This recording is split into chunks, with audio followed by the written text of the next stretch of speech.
Olá, pessoal! Mais uma gravação de Pode Adotar e hoje eu tô aqui só fazendo participação VIP porque o nosso convidado é muito maravilhoso, né não, Gilson e Juan? Com Hoje a gente certeza. está com um convidado ilustríssimo, eu tô com muita saudade de ouvi-lo e já tô aqui sofrendo porque não vou conseguir ficar na gravação toda. Hoje eu estou no meio de um compromisso, mas eu acho que se a gente falar o tema, as pessoas já vão saber quem é, né? A gente vai falar das dores e das flores da adoção. Quando a gente fala de dores da adoção, todo mundo já lembra de um livro muito clássico dele, que é um dos, se não o maior nome da adoção no Brasil, Dr. Luiz Schettini Filho. A gente está muito feliz de receber o senhor no Pode Adotar hoje. Seja muitíssimo bem-vindo. Gilson e Juan estão ansiosos para enchê-lo de perguntas e a gente ansioso para ouvir as respostas. É isso mesmo. É um momento especial para nós aqui. E aí, Legal. meninos, contem um pouquinho aí quem é Dr. Luiz Schettini Filho, para quem não o conhece, se é que alguém não o conhece, né? Os meninos vão contar. Eu aqui já me despeço e vou ficar na curiosidade para assistir depois o episódio inteiro. Muito feliz por esse episódio sair e muito ansiosa pelo conteúdo que a gente vai produzir. Muito boa conversa para vocês. Tirem tudo do Dr. Luiz, porque a gente sabe que ele é a pessoa de quem a gente quer sugar todas as informações. Tem muito Dr. Luiz, conteúdo. muito obrigada. Demais. Muito obrigada por aceitar o nosso convite e dispor do seu tempo, que a gente sabe que é um tempo muito concorrido também, para contribuir aqui com o Pode Adotar. Estava todo mundo muito ansioso, meu Deus. Então, vamos lá, vamos começar. Jussara, obrigado aí pela participação rapidinha. Foi um bom retorno aí para o seu compromisso e a gente vai tocar daqui, fazer o melhor agora, possível. Então, vamos lá, vamos esclarecer um pouquinho quem é o Dr. Luiz Schettini Filho, né? Então, a gente tem um grande prazer de receber ele aqui hoje, diretamente de Recife, né? Nosso querido e sempre jovem professor, um dos maiores pilares brasileiros dos estudos de adoção e convivência familiar. Ele é psicólogo, teólogo, filósofo, atua na psicologia clínica, especialmente na psicoterapia de crianças, adolescentes e famílias adotivas. Ele é professor universitário, tem vários livros publicados, além de palestras no Brasil e no estrangeiro. Doutor Luiz, pode entrar que a casa é sua. A Angade sempre foi sua. Muito obrigado por ter aceitado o nosso convite para esse dedo de prosa. Tudo bom. Obrigado a vocês por ter me convidado para essa oportunidade. Há muito tempo que eu não estou diante de uma situação como essa, sobretudo em relação à Angad, que tem uma parte da minha história pessoal, e isso mexe um pouco com a gente, porque vê que as coisas estão permanecendo, estão continuando e se aperfeiçoando. Ah, vamos ver, vamos conversar sobre o nosso tema. Espero que possa ser proveitoso para quem esteja nos acompanhando aqui. Com certeza. Doutor Luiz, bom dia, senhor. Boa tarde, boa noite, quem estiver assistindo a gente agora. Eu estou muito feliz e já adianto, estou até nervoso diante de conversar com autoridade, né? Uma referência tão grande para todo mundo, principalmente a gente que está dando agora os primeiros passos, né? Então, estou muito feliz por essa conversa. E já entrando, né, no nosso tema do podcast, quando o Gilson apresentou o senhor, ele disse muita coisa que o senhor fez, né, ao longo de todos esses anos, sobretudo na teologia, na psicologia e na filosofia, três lindas áreas de conhecimento, mas eu queria saber do senhor como que foi o primeiro contato com a temática de crianças, adolescentes, de convivência familiar, enfim, nessas 3 graduações. Isso já existia na grade ou o senhor sempre teve interesse por esses eixos temáticos? Olha, em pouco tempo, fica difícil falar sobre uma história tão longa, mas dá para dizer que a minha entrada nas questões da adoção vem de mais ou menos uns 50 anos, em termos pessoais, 50 anos. Entre as coisas que me levaram a estar mais próximo das questões da adoção, sem dúvida nenhuma, foi a minha decisão de entrar, há muitos anos atrás, numa formação em psicologia. E aí eu tomei uma decisão que foi, em psicologia, começar a dar uma ênfase na área clínica em relação a crianças e adolescentes. Esses começos determinaram uma trajetória muito longa e, dentro disso, ocorreu a minha visão sobre a questão da adoção quando eu comecei a perceber que a filiação é uma coisa que não é simplesmente natural. A filiação é construída, né? Ela é construída. E, dentro desse contexto, eu comecei a pensar que a adoção era fundamentalmente isso. Não era a filiação por uma simples resultante biológica, mas é uma filiação real pelo acolhimento e pela aceitação. E por aí afora eu fui entrando, conhecendo a ideia dos grupos de apoio à adoção. Depois eu tomei a iniciativa de formar o primeiro grupo de apoio à adoção aqui em Pernambuco, eu já estava aqui. E o grupo começou com 3 pessoas, eu e mais 2 professoras da universidade em que na época eu ensinava, que eu descobri que eram mães adotivas. E eu comecei a conversar com elas e disse: por que a gente não se reúne e faz um grupo? E o grupo já estava feito, éramos nós 3, e assim nós começamos um grupo que já tem, acho que 27 anos. Hoje é um grupo muito consistente, amplo, que deu origem a outros grupos aqui no estado de Pernambuco, né? Nós temos hoje aqui 11, ou já mais de 11 grupos de apoio à adoção, que começaram com esse de 3 pessoas. E, a partir daí, surgiu uma outra questão.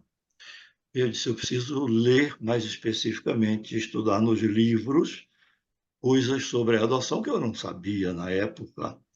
E eu procurei livros e não achei. Livros em português eu não achei. Lembro que eu encontrei um livro que foi editado pela Terra dos Homens há muitos anos e que fazia algumas descrições e algumas reflexões sobre isso. Mas não era o suficiente para um embasamento, assim como eu gostaria de ter. E aí eu fui atrás de livros estrangeiros. Aí eu vou confessar aqui em público, aí eu procurei livros norte-americanos, não gostei deles. Depois eu fui para os livros franceses, achei um pouquinho melhores. Os ingleses também não gostei. E eu fui achar uma literatura muito interessante para mim na época, que eram os livros sobre o assunto, os livros italianos. Não sei se isso tem a ver com a minha ascendência italiana, mas tudo bem. E, a partir daí, começou um processo de eu me sentir quase que na obrigação de escrever alguma coisa de orientação para pais adotivos e, por consequência, mais adiante, para os próprios filhos adotados. E essa foi a minha história, que eu não vou aqui relatar, 88 anos de história, não é o caso. Mas, em relação à adoção, a coisa caminhou por aí e continua nessa direção.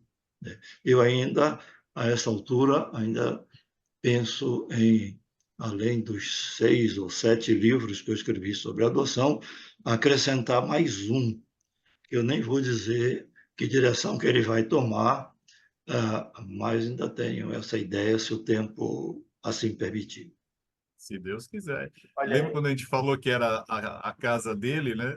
Ele está dentro, está no É, ambiente dele. não Exatamente tem, não isso. tem para onde correr, não, Gilson.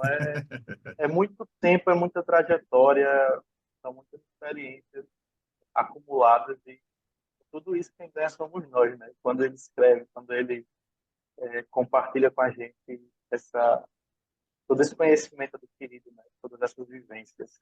Muito Isso obrigado, mesmo. doutor Luiz. E agora vamos entrar já no tema de verdade, né? Na parte das dores e as flores da adoção. E a gente já fez aqui uma sequenciazinha de perguntas, até para a gente não se perder no assunto. E a primeira que eu tenho para fazer para o senhor é sobre se dá para dizer, né? Nasci, logo eu sou filho? Dá para afirmar isso logo de saída?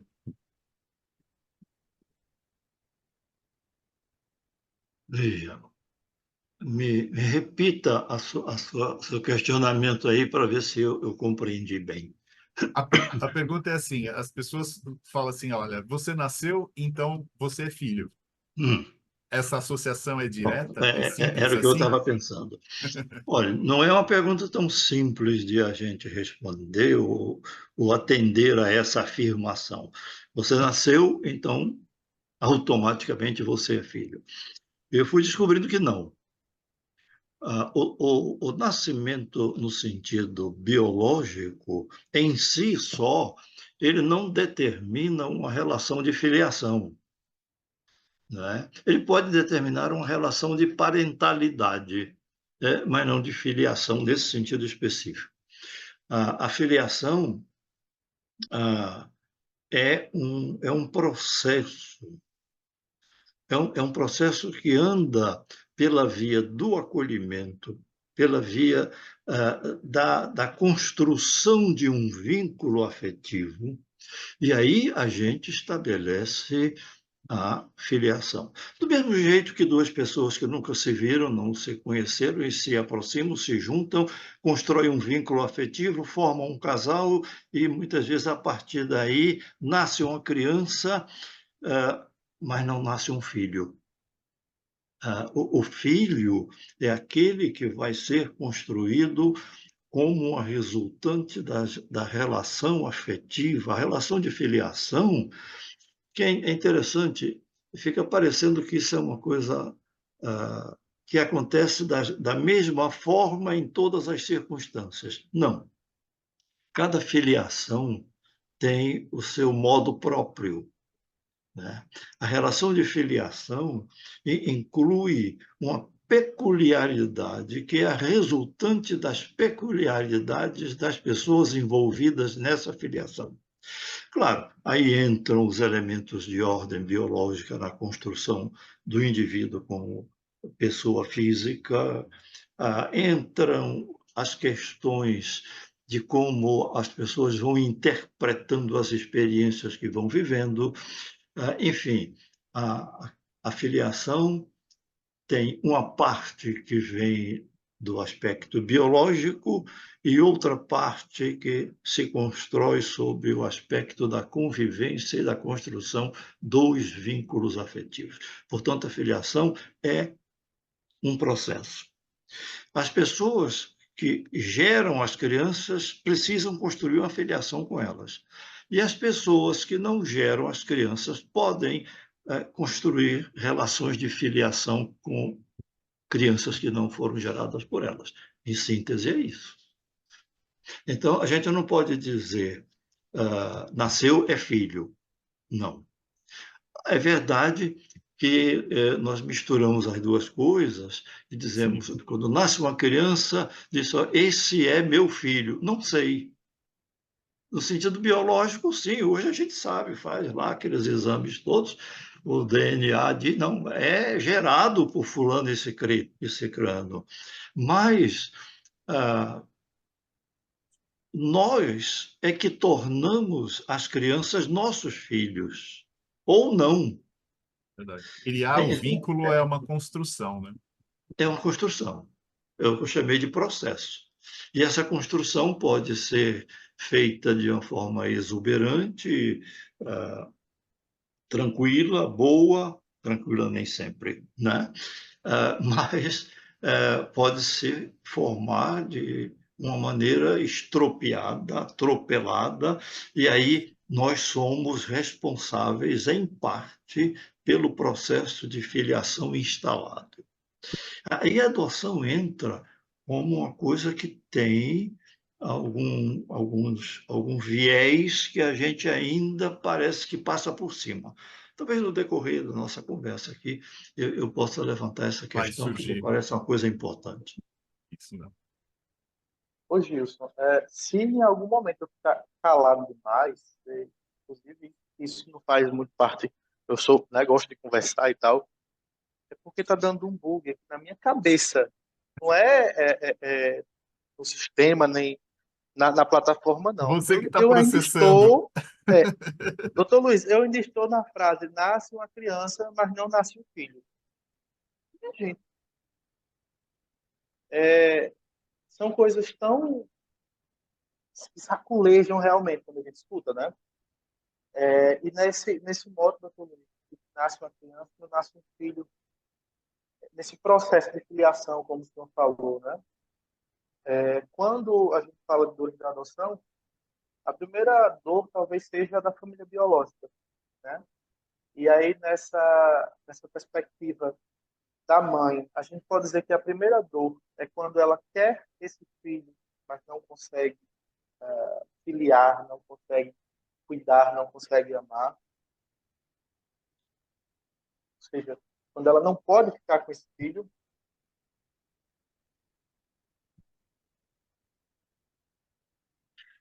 Olhe, quando uma pessoa que gera uma criança, e aí vamos nos centrar na mãe, por exemplo,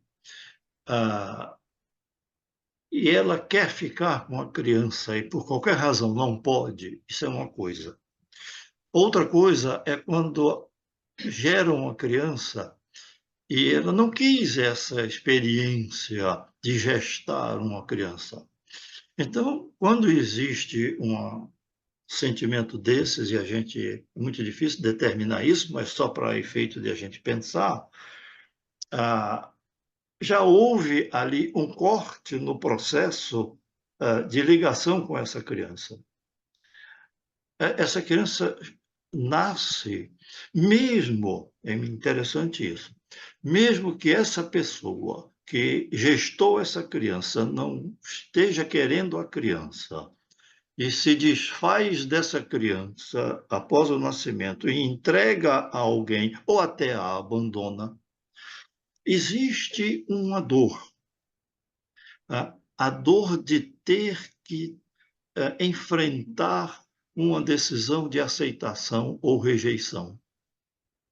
Não é a dor de perder o filho, no sentido como nós entendemos filho, mas é uma dor muito anterior a essa, de ter entrado numa situação que teve que tomar uma decisão de aceitar ou rejeitar.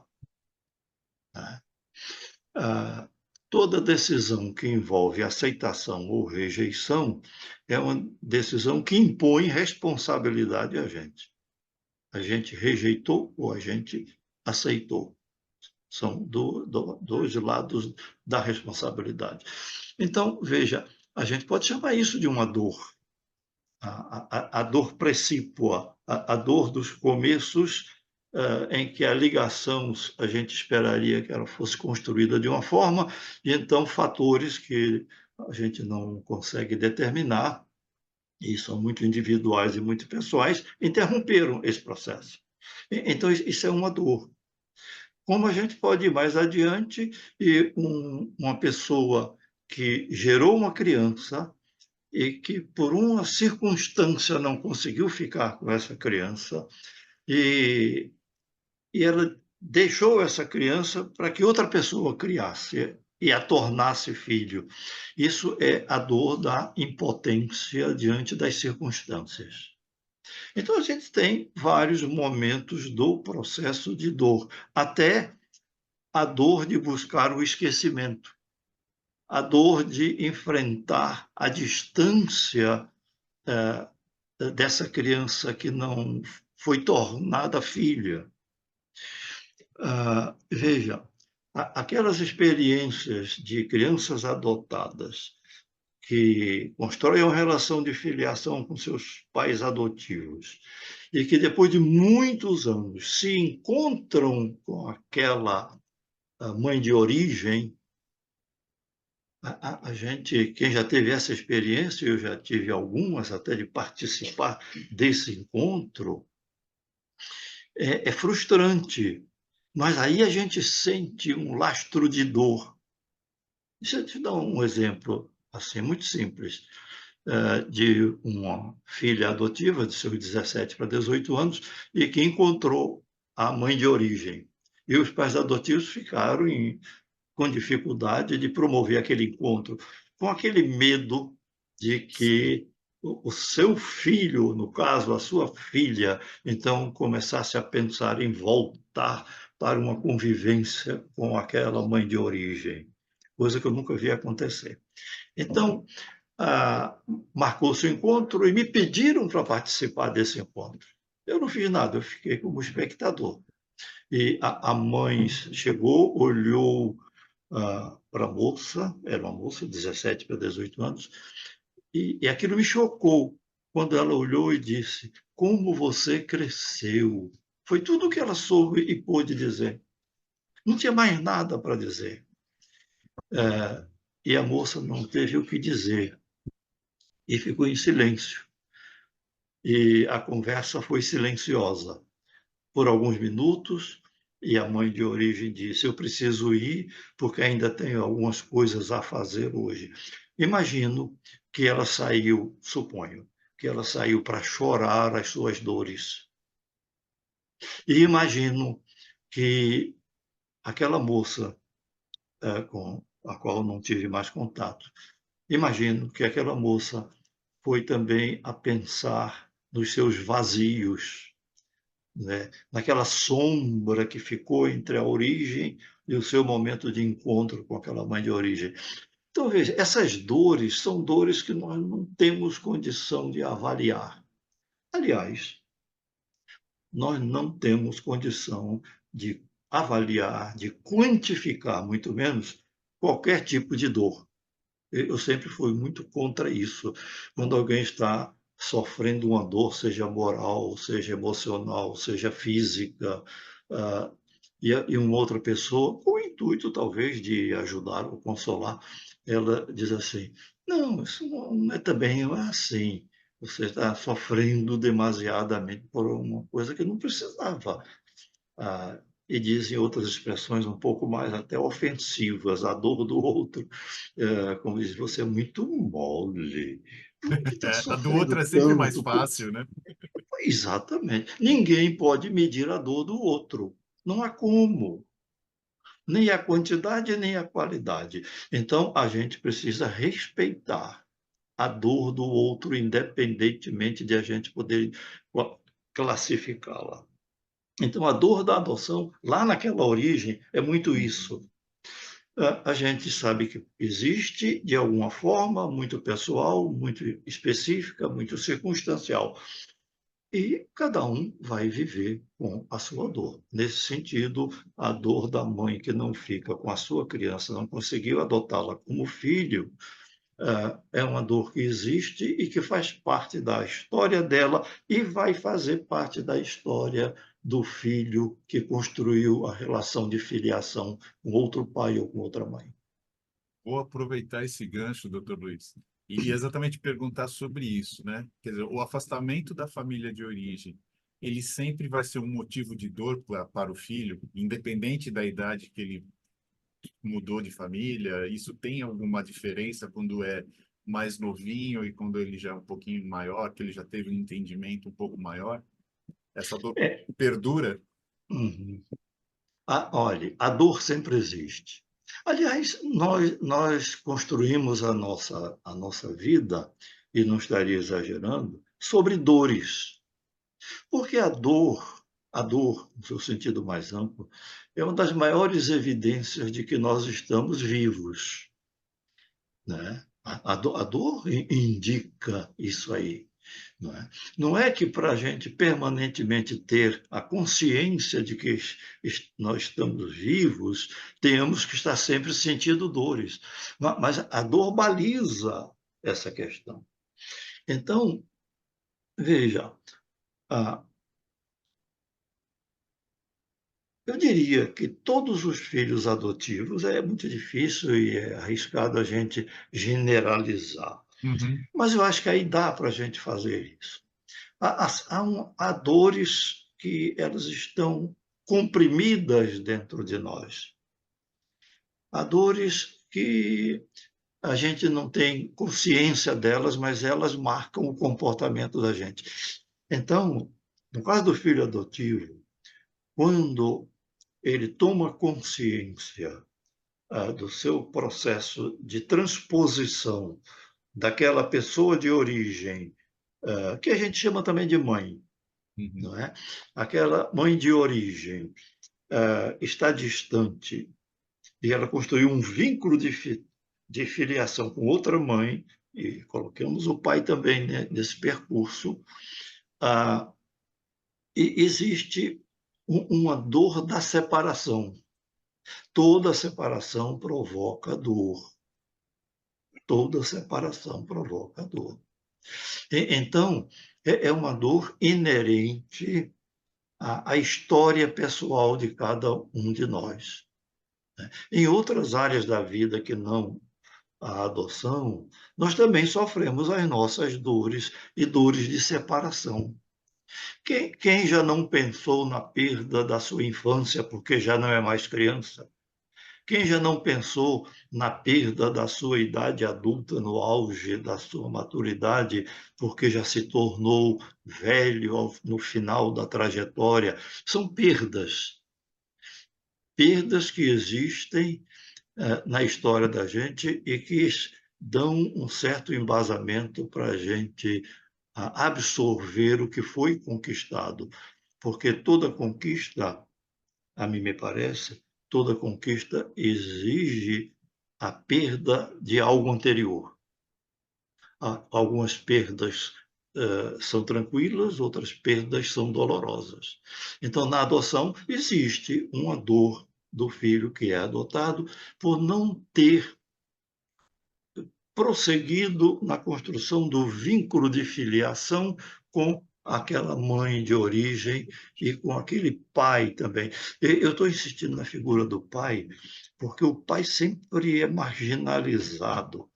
O pai, olha, o pai tem tanta responsabilidade e tanta vivência, até mesmo sem o saber, na origem do filho. É verdade que a mãe assume uma condição um tanto peculiar, porque o filho, no sentido biológico, físico, ele se forma no corpo da mãe. E isso lhe traz uma marca diferente do pai, que fica um pouco marginalizado nesse processo. É preciso que o pai, após o nascimento da criança que se torna filho, ele vai ter de construir uma relação de filiação própria do pai. E é aí que a gente diz, a mãe constrói a maternalidade. Essa é uma palavra que foi forjada por um antropólogo francês, foi o Riquier. Ele disse que a mãe constrói a maternalidade, do mesmo jeito que o pai constrói a paternalidade, que é diferente de paternidade. A paternalidade é a construção do processo de vinculação, como na mãe também. Então, a adoção é isso. E isso provoca dores.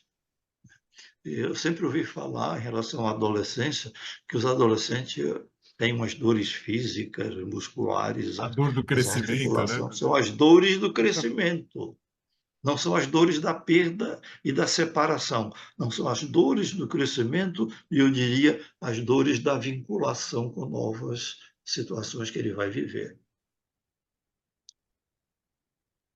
Doutor Luiz, estamos falando sobre essas dores, né?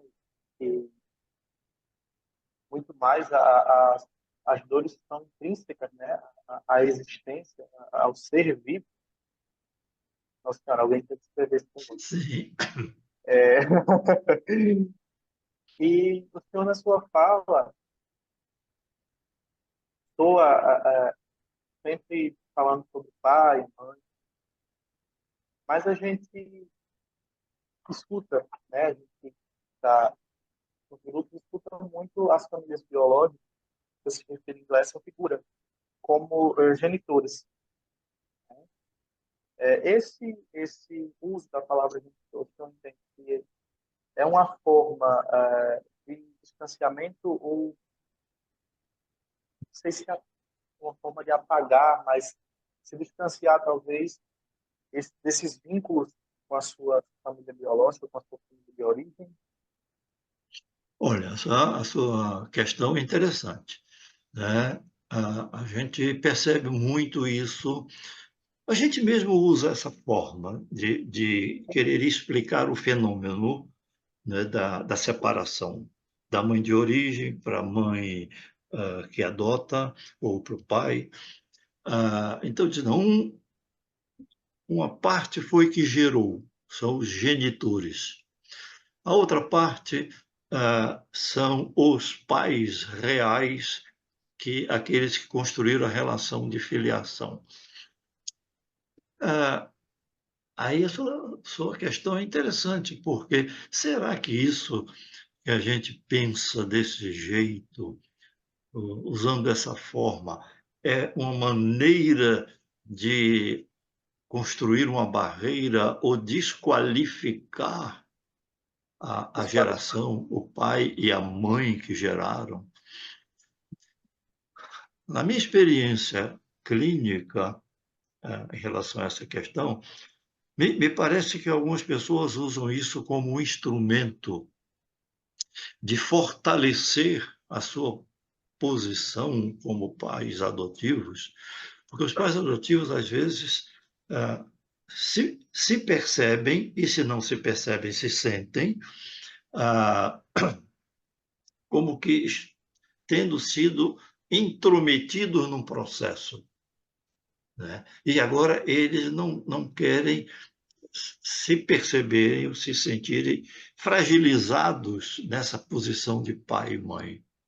Essa é uma das razões porque alguns pais adotivos cortam as possibilidades de os filhos adotados um dia se encontrem com aqueles pais de origem, como se eles fossem perder a parada, eles fossem É, perder aquela aquisição que fizeram. Eu nunca vi ninguém perder por essa razão.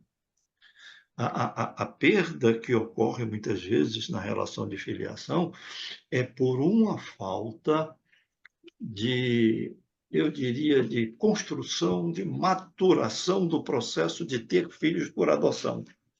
Então, às vezes esses pais perdem essa força, eu diria, esse entusiasmo, essa busca na construção da filiação, né? Tanto que quando ocorrem casos, por exemplo, de pessoas que adotam filhos e adotam pela via jurídica adequadamente tudo, e depois de um tempo não conseguem construir essa relação de filiação, eles entram num processo de busca de devolução. Eu acho que quem adota um filho e depois, por qualquer razão, e não estou fazendo acusações, estou descrevendo um fenômeno, né, vão percorrer o caminho da devolução do filho, eles não devolvem o filho. Não é devolução do filho. Por quê? Porque eles não conseguiram construir a relação de filiação. Nunca chegou a ser filho, né? Pode ser uma devolução de pessoa, mas não devolução de filho. Filho não se devolve. Se é filho real, não se devolve, né? Então, veja quantos aspectos onde as dores estão incluídas aí, de ambas as partes. Nós não falamos ainda nas dores dos filhos em relação a esse aspecto, mas se houver oportunidade, daqui a tempo a gente mexe nisso também. Eu queria que o senhor falasse sobre isso, doutor. Porque aproveitar já o embalo, né? Pode puxar. A gente está falando aqui de dores, dores, dores, e eu imagino que quem estiver escutando isso visualize, né? Talvez até situações que está vivenciando, inclusive. O senhor falou que quando é filho, não se devolve. E para essa criança ou para esse adolescente que foi gerado, que nasceu, mas que não é filho, e aí, como é que fica? É, quando eu disse de uma maneira contundente, eu reconheço, né? Mas foi proposital. Surtiu efeito. Proposital. Foi, eu não sei, doutor, quem está escutando esse negócio, mas aqui na minha cabeça está assim, fervendo, fervendo. Porque é real, é É real. verdade. Doutor Porque, Cristina tem veja, uma frase muito boa, né? Que todos os filhos são adotados, né? Até os biológicos. é verdade. Então, veja, a pessoa que gera um filho e não adota o filho que gerou, ele não é filho. A gente usa a expressão de uma forma genérica, mas a filiação é aquele processo que a gente instala, que a gente constrói. E uma vez construído, eu vou usar aqui uma palavra dentro do contexto da medicina, mas é o que me ocorre e vou explicar. Há músculos, né, no corpo que se anastomosam. Essa anastomose é que eles entram uns pelos outros, que perdem depois a definição, a gente não consegue mais Separar separar um do outro. eles, os dois se tornaram um. Vejam, filiação é isso. E aí, deixa eu aproveitar um parênteses aqui dentro disso e dizer uma coisa.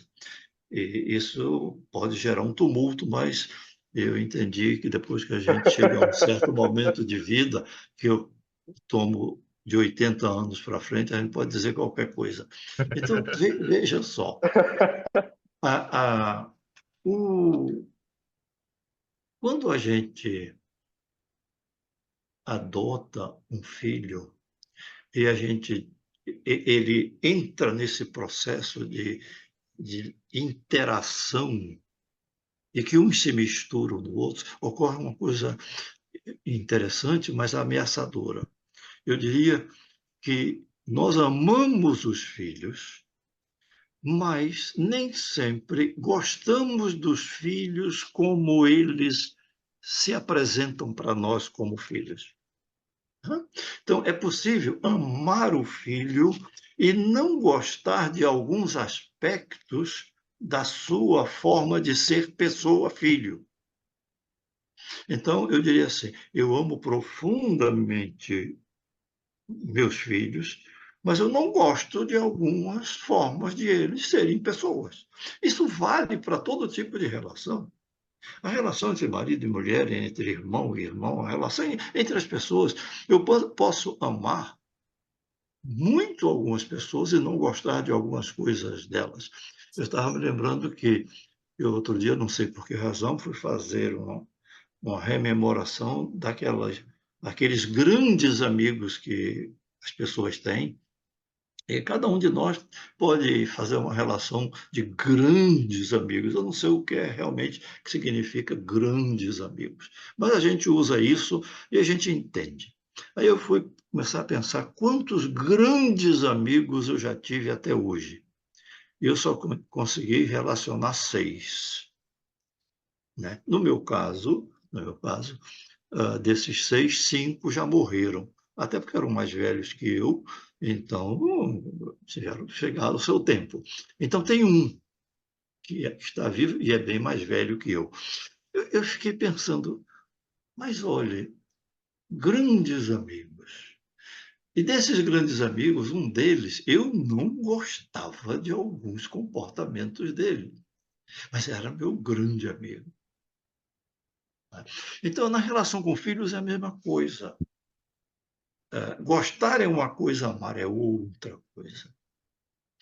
Então, Mas essa questão de a gente pensar que amar o filho é fazer dele o indivíduo perfeito para que eu possa amá-lo, não é nem tanto por conta dele, é para que eu possa amá-lo.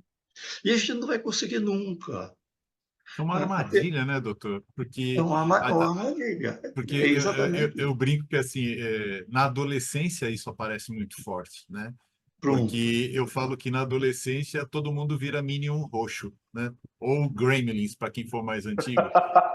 Porque, cara, vira um monstrinho, Muito né? boa referência, muito Não boa é? É referência. tudo bonitinho É, até a É, hora que fica roxo. E aí, meu amigo, é um desespero, porque você fala assim, ele reage de um jeito que, pô, não poderia ser assim, ou não deveria ser assim, mas quem disse, né? É ele, não sou é, eu, né? na adolescência, o que ocorre? O indivíduo perde a condição de criança e ainda não conquistou a condição de adulto. É, Então, ele fica essa como que no transição. vazio, e os adultos não entendem isso, né? E haja a dificuldade da gente lidar com o adolescente. Então vejam, como a relação de convivência é um fenômeno de construção, até fora da filiação. Então, a convivência dentro da filiação adotiva, ela tem as suas propriedades, tem as suas características específicas. E aí, se a gente tiver oportunidade aqui, eu gostaria de levantar uma das maiores questões que eu tenho visto nos últimos tempos dentro do contexto da adoção. Por que certas famílias adotivas ou certos grupos de pais adotivos têm dificuldades com seus filhos adotados? Como todos os pais têm dificuldades com seus filhos no processo educativo, uns mais, outros menos. Mas por que nas famílias adotivas ocorre muito isso? Né? Por duas razões que precisam ser consideradas quando se adota um filho. Primeiro, eu quero construir uma relação de filiação. Aí, se eu conseguir responder bem essa pergunta e dar um sim, quero. Tudo bem, isso é uma coisa. Agora, eu quero construir uma relação de filiação com uma criança ou um adolescente por adoção, isso é outra coisa. Então, a preparação pessoal dos pais adotivos tem que andar nessas duas direções. Primeiro, eu quero ter um filho, isso é uma coisa. Segundo, eu quero ter um filho por adoção, é outra coisa. Por quê? Porque o filho por adoção já vem com uma parte da sua história construída. O filho por adoção já vem com umas dores persistentes, né? Ah, que eu não pude controlar, eu não pude evitar. Eu tenho que saber como lidar com isso. Então, a filiação por adoção exige uma preparação dupla, enquanto que a filiação sem ser pela adoção, no sentido de adotar o que outra pessoa gerou, não precisa desse tipo de preparação, as coisas vêm no conjunto, né? Quando eu ouço um pai ou uma mãe que geraram seus filhos e que eu acho até que adotaram seus filhos gerados por eles próprios, e disseram se eu pudesse eu devolvia, mas eu não tenho para quem devolver, né? Por conta da dificuldade nessa relação de convivência. Nos pais adotivos isso é muito mais forte por causa da história que o filho traz, história de rejeição, a dor da rejeição, história do vazio existencial, né? História pela falta de história que ela sente. Então, história essa é uma grande questão. pela fato de história. Doutor Luiz, estou falando, veio muito o depoimento que a gente escuta no canal do ponto, Juan, puxa um pouquinho o microfone, por mas... favor. Ah, Isso. Obrigado. melhorou agora? Opa, Agora melhorou, não Ah, estava ouvindo bem. tá certo. É, essa sua fala me lembra muito os depoimentos que a gente escuta nos nossos encontros de pais, né? de muitas ou algumas dificuldades que me parece que o cerne da questão está naquela forma como o Leone escreve na música, né? Eu quero você como eu quero a minha maneira e ele ainda diz assim, né? Vou transformar o seu rascunho na minha arte final.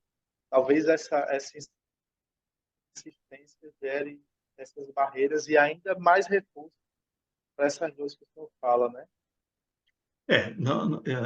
Não existe isso, eu quero meu filho do jeito que eu planejei, né? É, claro, a gente tem o direito de fazer o esboço, não é? Mas a gente não tem o direito de fazer a arte final. A arte final depende um pouco do esboço que eu construí, mas depende em grande parte da possibilidade desse filho se construir como pessoa. Ah, afinal de contas, quando diz que nós adotamos filhos, nós adotamos pessoas como filhos. E a pessoa é aquela construção individual. Eu mencionei no momento anterior a questão da perfeição do filho, aquele filho perfeito. Não existe o filho perfeito. Aliás, atingir a perfeição, no meu entendimento, é impossível, porque se alguém atingisse em qualquer aspecto a perfeição, ele não teria mais para onde ir, ele não teria mais como viver, né? Na questão do filho, a gente tem que entender que o filho que a gente adota e a gente vai ajudá-lo a se construir como pessoa dentro de um contexto de filiação, ele vai ser o filho possível. O filho possível. É extraordinário o filho possível, né? Eu tenho 5 filhos. Para mim, todos os 5 são adotados, né? Então, eles são os filhos possíveis. Cada um de uma forma, cada um de um jeito. Eu diria que nenhum deles ah, atingiu na totalidade a minha visualização de filho.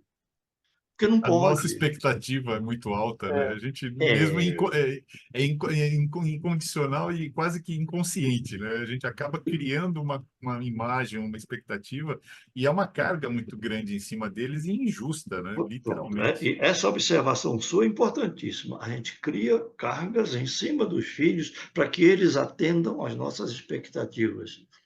Ah, e isso é desumano. Verdade. Então, o que importa para verdade. nós é o possível, o filho possível. E agora indo um pouquinho para o lado passando da dor para a flor, né? Sim, sim, é verdade.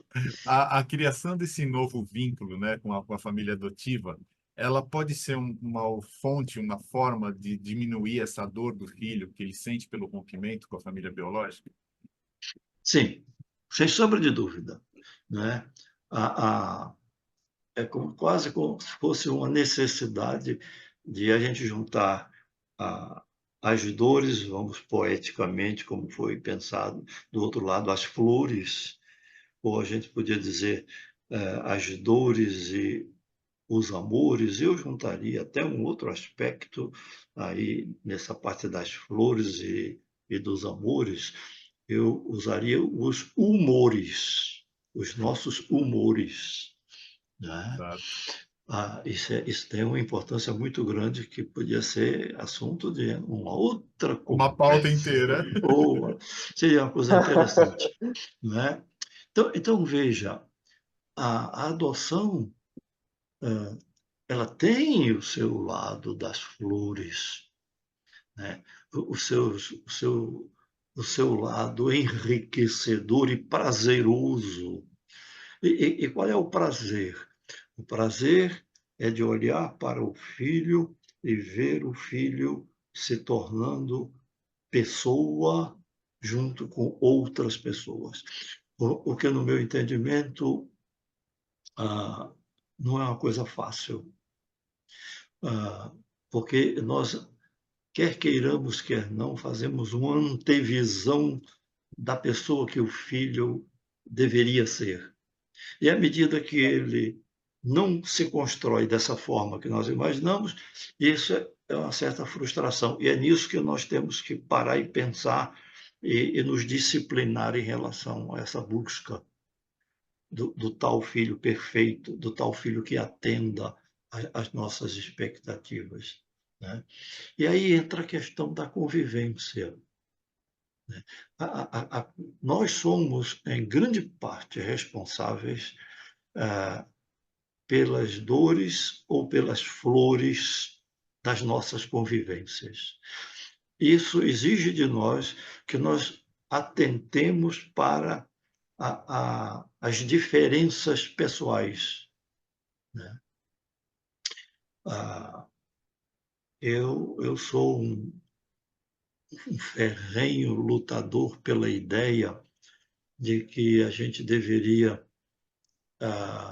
por exemplo, substituir as competições pelas colaborações. Eu acho que a competição trava.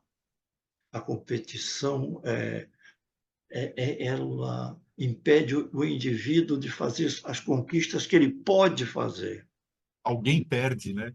Esse é o problema, né? Olha, eu lembrei agora que você disse isso, não me lembro em que ano foi, talvez vocês lembrem, quando as Olimpíadas Internacionais, um ano elas foram nos Estados Unidos, em Atlanta, isso faz muitos anos, que no portal assim, de entrada de um dos ambientes, talvez do ambiente principal de lá, havia uma frase que os organizadores colocaram lá. Terrível a frase. E a frase dizia o seguinte: você não ganha a medalha de prata, você perde a de ouro. Cruel isso, né? Terrível isso. Que desestímulo, que visão de competição que para um ganhar, o outro tem que perder. E aproveitando esse gancho, eu gosto muito de ver esporte. Eu pratico menos do que eu gosto de ver, né? Mas quando você vê o pódio, você vê a alegria do terceiro lugar e a tristeza do segundo. Porque o terceiro ganhou a medalha, ele ganhou do quarto lugar e foi pro pódio. O segundo perdeu para o primeiro. Exatamente, exatamente. A Então, leitura que veja, se faz, aí vem a convivência, né? A convivência é que vai marcar isso. Eu tenho de construir na relação de filiação adotiva uma convivência que leve em conta as diferenças dos filhos em relação às nossas expectativas, as diferenças da história já vivida sem a nossa participação. E ela vai se construir a pessoa que ela pode ser. E nós somos coadjuvantes desse processo da construção. Não importa o resultado, não importa o resultado. O que importa foi todo o esforço feito das duas partes, pais e filhos, para cada um ser pessoa no momento e no ambiente em que estão.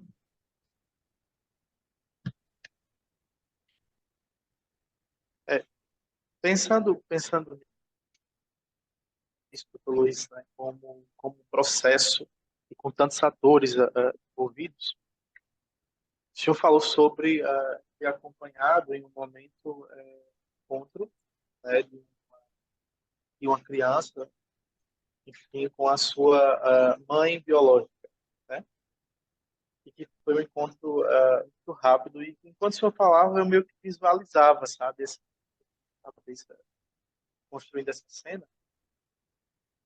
E nesse mote, é possível manter, né, ou reatar, de repente, algum vínculo com a família biológica após a adoção?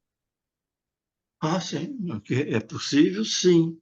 Talvez não em todas as circunstâncias, mas eu não vejo nenhuma impossibilidade disso. Por quê? Desde que a relação de filiação com os pais adotivos esteja construída de uma forma, vamos dizer assim, abrangente e consolidada, o contato com as histórias pregressas em relação ao filho adotivo, e aí a família de origem, vamos chamar assim, tenha contato com esse filho, eu vejo até o enriquecimento da biografia desse filho, não é? Porque, afinal de contas, todos nós temos direito à nossa biografia. Nós construímos a nossa biografia, às vezes aos trancos e barrancos, mas nós construímos, né?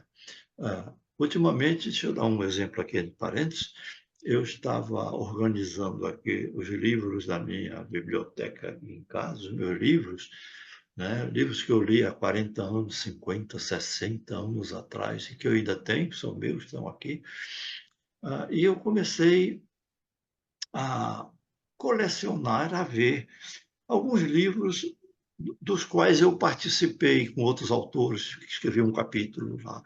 Uhum. Um congresso em que eu falei há 30 anos atrás e fizeram os tais dos anais que faziam aquilo impresso. Hoje parece que nem tem mais isso.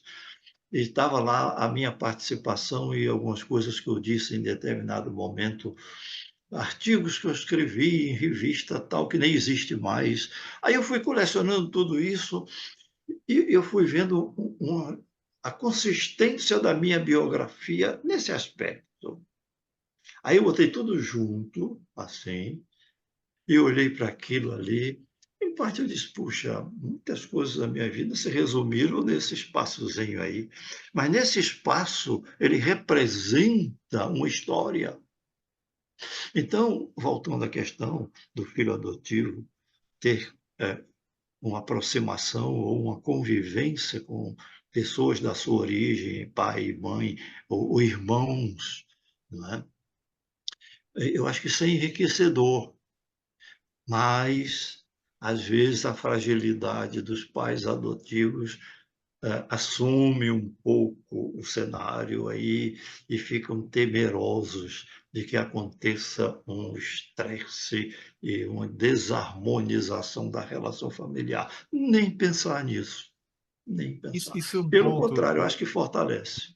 Isso é um ponto, doutor, que até é uma pergunta que a gente ia fazer sobre isso, porque a gente está falando muito sobre as dores tanto da família, né, e da família biológica e da criança, e eu acho que nesse assunto, né, na hora a gente fala de se é possível manter um contato ou existir alguma proximidade da família biológica, né, com a família adotiva, é, essa fase ela é muito dolorida para a família adotiva, né? E essa dor, na minha opinião, tem muito a ver com a maturidade da família, né? De como ela tratou todo esse processo ao longo do tempo, né? E o quanto ela está segura do que ela está fazendo, né? Que ela tem esse papel de ajudar a criança a encontrar a família biológica ou a cobrir aquela lacuna, dependendo da idade, dependendo de como foi o processo. Mas acho que depende muito do preparo da própria família adotiva, né? Exatamente, você usou uma palavra importante aí, a segurança, né? A segurança dessa adoção, a segurança da construção desse vínculo. Hoje, quer dizer, atualmente, a gente enfrenta algumas situações que me preocupam um pouco, que é a construção dos vínculos afetivos entre as pessoas, a estruturação desses vínculos.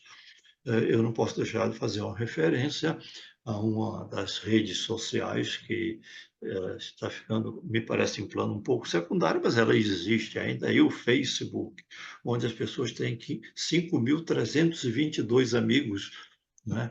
E na hora que precisam de um amigo em um Não determinado encontra momento, ninguém. não tem um, não encontra. Quem tratou muito bem disso Procura, não encontra foi um. foi o sociólogo polonês, o Zygmunt Bauman, quando ele falou no amor líquido. O amor entre as pessoas está se liquefazendo, está perdendo o seu formato, a sua forma. Então, os vínculos afetivos estão fragilizados. E é uma coisa que nós precisamos levar em conta. Cada pessoa é pessoa do seu tempo. Tá? Até nós mesmos, na idade em que nós estamos, e juntando a idade talvez de todos vocês, não chegam à minha, a gente juntando tudo isso, nós descobrimos que nós somos pessoas desse nosso tempo, com a história que vivemos e com as coisas que estão querendo se interpolar na construção da nossa história daqui para frente e que a gente tem uma certa dificuldade. Mas nós somos também pessoas do nosso tempo, né? Então, veja, a segurança e a preparação interna da pessoa para ser pai e mãe adotivos, isso torna-se tão fundamental, quanto aquela preparação toda que a gente faz de ordem jurídica, dos treinamentos, das informações, dos livros que lê, das palestras que ouve, tudo isso tem um valor, né? Mas é preciso que a gente entenda isso. Eu tenho que ter a segurança interna de que eu quero um filho e vem pela adoção. E seja como ele for, ele não vai me desestabilizar. Aí, veja, o processo tem duas partes. A gente estabiliza a ideia da, da adoção, a gente estabelece que esse é o caminho, e às vezes a gente começa a viver uma desestabilização, porque não nos preparamos para esse movimento de perda e ganho, esse movimento de construção, né? Há E algumas de coisas não que... controlar tudo, né? A gente sempre tem a expectativa ou a ilusão que a gente vai conseguir controlar qualquer situação, né? A gente acha que é super-homem, né? E É depois, quando você verdade. vai ver no dia a dia, você fala, eu não sabia que ia ser assim, né? É, Ô Gilson, doutor a Luiz, gente não isso controla, daí não controla. E essa é é, uma dificuldade da gente. A gente parece que fica, só se sente seguro quando existe um certo controle. Não, não. Eu não tenho que, para estar bem, eu estar controlando tudo. Por favor. doutor Luiz, isso daí me lembra um cara assim que quando fala deixa a gente desorientado ou mais que orientado, que diz o seguinte, que adotar é assumir uma trajetória. Essa frase lhe lembra alguém, doutor Luiz? Assumir Quando o uma senhor trajetória. quando o senhor disse isso, né, adotar é assumir uma trajetória, a adoção, adotar um filho é assumir essa trajetória. O que estava passando na sua cabeça? Ele cortou aqui o som para mim um pouquinho, eu não vi o seu final. O que estava passando na sua cabeça quando o senhor escreveu isso? E adotar um filho é assumir uma trajetória. O que é que passou na minha cabeça? Eu vou lhe dizer. Sim, É você não despersonalizar o filho que você adotou. Tá? Veja só, o filho não precisa atender a nossa expectativa para continuar sendo filho. O filho, deixa eu dar um exemplo assim, bem gritante. Durante um tempo eu sempre precisava de quando em quando passar em frente a um presídio que existe aqui no Recife, parece que o maior presídio aqui, e coincidia de às vezes eu passar na ocasião que era a hora da visitação, geralmente dos familiares, para aquela fila enorme na rua, esperando a hora de entrar. E eu olhava para aquela fila imensa. A maioria das pessoas dali eram mulheres, talvez mães, talvez filhas, talvez, enfim, eram mulheres a maioria. Mas não importa, havia homens também. E eu pensava, talvez aí a maioria são mães ou pais de indivíduos que cometeram crimes e foram condenados, estão aí. Pelo fato de terem cometido crimes e estarem presos, não deixaram de ser filhos. Talvez ali, ser pai, ser mãe, teria uma importância que talvez em outros momentos da vida de relação com os filhos não houvesse. Com isso eu quero dizer o seguinte: Verdade. os filhos, quando eles estão se encaminhando, por quaisquer razões, não importa, por caminhos que desagradam ou que deixam a gente sem chão, não saber o que fazer. Aí é que a gente tem que atentar que eles são filhos. E é aí que a gente tem que estar com eles. Se não se construir o vínculo não importa o comportamento dele, não. Não importa que ele está quebrando todas as normas sociais que a gente estabeleceu. Eu não concordo com o comportamento. É aí que eu digo, que eu vou repetir, que eu amo aquele filho, mas eu não gosto de um comportamento específico dele. Mas eu amo. É o meu amor que leva a estar com ele. E essa é a atitude que vai dar uma possível oportunidade de reconstrução, se for o caso, ou de viver o restante da sua vida do jeito que puder. Eu não vou me deixar de ter essa oportunidade para dizer, há uma expressão de um filósofo francês contemporâneo, o Emmanuel Levinas, quando ele diz uma coisa contundente. Ele diz: o discurso impessoal é um discurso necrológico.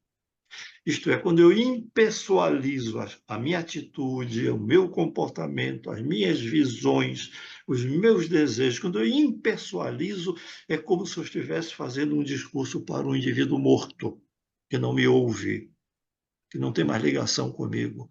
O discurso, o teu comportamento, a expressão tem que ser pessoal, independentemente, no caso nosso aqui, de como seja o filho ou do que ele esteja fazendo. Senhores, o papo tá fantástico. Assim, eu tô com uma dorzinha de falar que nosso tempo acabou e que a gente vai ter que fazer o encerramento, porque assim, é muito bom ouvir o senhor falar, doutor Luiz. Assim, a gente, Gilson, cada vez mais a gente ô Gilson, aprende. fala Fala. com o chefe aí. Gilson, fala Nós com o já chefe aí para passamos do pedir tempo. uma segunda edição desse negócio, porque Nós vamos fazer a tem parte que ter. 2, Schettini parte 2, né? Tem que ter a Doutor, parte 2, tem que ter, é muito bom. tem que E, ter. assim, é muito legal. E eu queria, então, doutor Luiz, que o senhor fizesse as suas colocações finais para a gente agradecer aqui e poder encerrar. Mas a gente queria ouvir mais um pouquinho do senhor, o que o senhor gostaria de deixar de mensagem aqui para a gente, com a sua vivência, com toda essa sua experiência brilhante e encantadora. Eu queria agradecer a vocês de estar trocando ideias, ouvindo perguntas e fazendo perguntas também aqui, né? A gente sempre termina, ao invés de com as coisas resolvidas na sua forma final, a gente termina levantando outras interrogações que merece a gente procurar as respostas, se possível. O que importa não é a resposta, o que importa é a pergunta que a gente faz, porque estimula a gente a achar as respostas pessoais da gente para coisas que outras pessoas não vão dar. Obrigado pela oportunidade de conversar com vocês sobre esse tema. Muito obrigado. Juan, suas palavras finais.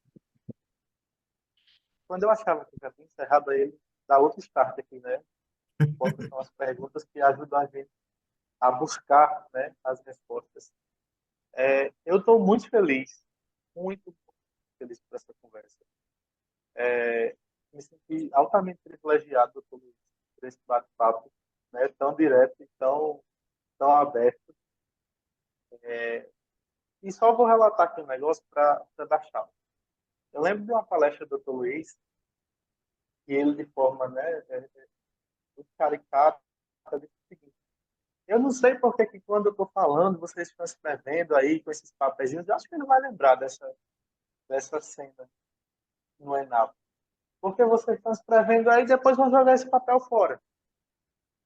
E aí eu estava me preparando para essa nossa conversa e eu me lembrei dessa cena e de algumas coisas que eu tinha escrito, né, na palestra que eu fiz. E fui rememorar aquelas anotações. E vi o quanto é especial. Então, eu imagino que assim como eu fiz naquela palestra, que vou fazer quando terminar esse podcast, outras pessoas vão fazer também, né? E que isso seja muito, muito especial, né? Que a gente possa extrair realmente lições muito preciosas dessa nossa conversa, porque a gente vai acabar, mas minha cabeça vai ficar ainda aqui rodando algumas informações durante um bom tempo. Ela Muito fica obrigado, quente, né? ela continua quente. Com certeza, foi realmente assim, fabulosa essa nossa conversa. Muito obrigado, doutor Luiz, obrigado, pessoal que está presente. É isso aí. Então, eu queria aproveitar aqui o nosso encerramento, né, para agradecer mais uma vez a presença do Dr. Luiz, né? E se surgir perguntas, né, a gente também conta com o senhor para ajudar a gente a responder lá nos comentários, né, do podcast, quando surgir. Quero mandar um grande abraço para a doutora Suzana, né, que também é grande parceira da gente, sempre presente. Então, um beijo, Suzana. E convidar, né, os nossos ouvintes, né, para o ENOAPA, que é o Encontro Norte e Nordeste de Apoio à Adoção, que vai ser do dia 4 ao dia 6 de abril, né? Então, vai ser um encontro regional e é muito bom. E um encontro nacional, que é o ENAPA, que vai ser do dia 6 ao dia 8 de junho, lá em Natal, né? Aí nós vamos todo mundo visitar o Juan, aproveitar o ensejo. Então, a gente queria convidar as pessoas que queiram conhecer mais, participar disso. E vou pedir também, né, que as pessoas que estão vendo e ouvindo o nosso podcast fazer comentários, avaliarem e divulgarem esse episódio.